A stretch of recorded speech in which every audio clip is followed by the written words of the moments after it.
ഉച്ചക്കത്തെ അംഗത്തിന് വേണ്ടി എനിക്ക് കിട്ടിയിരിക്കുന്ന സാധനമാണ് കേട്ടോ എൻ്റെ കയ്യിലിരിക്കുന്നത്. ഇത് തിരണ്ടിയാണേ.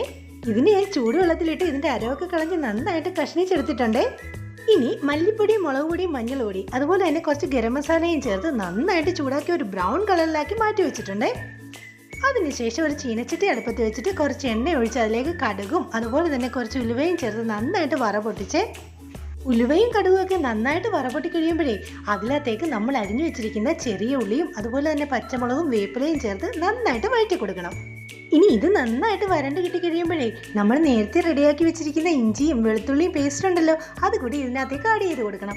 അതും കൂടെ ആഡ് ചെയ്ത് നന്നായിട്ട് വഴറ്റിയെടുത്തതിന് ശേഷം കുറച്ച് കുടമ്പുളിയും കൂടി ഇട്ട് കൊടുത്തിട്ട് പിന്നെ നമ്മൾ നേരത്തെ റെഡിയാക്കി വെച്ചിരിക്കുന്ന പൊടികളില്ലേ അതും എല്ലാം ചേർത്ത് നന്നായിട്ട് ഇളക്കി റെഡിയാക്കി എടുക്കണവേ. ഇനി നമുക്ക് ആവശ്യത്തിനുള്ള അത്രയും വെള്ളവും ഒഴിച്ച് കുറച്ച് ഉപ്പും ചേർത്ത് കൊടുത്തിട്ട് നന്നായിട്ട് അങ്ങ് തിളപ്പിച്ച് കൊടുക്കണവേ. ഈ അരപ്പൊക്കെ നന്നായിട്ട് തിളച്ച് കഴിയുമ്പോഴേ അതിലേക്ക് നമ്മൾ അരിഞ്ഞു വെച്ചിരിക്കുന്ന കഷ്ണങ്ങളൊക്കെ ഇല്ലേ, മീൻ കഷ്ണങ്ങൾ, അതുകൂടി അങ്ങ് ആഡ് ചെയ്ത് കൊടുക്കണം.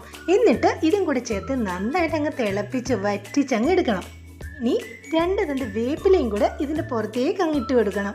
അങ്ങനെ മൂടി വെച്ച് കുറച്ച് നേരം കൂടെ ഒന്ന് വേവിച്ചതിന് ശേഷം ദാ നമ്മുടെ കറി ഇപ്പം സെറ്റായിട്ടുണ്ട്.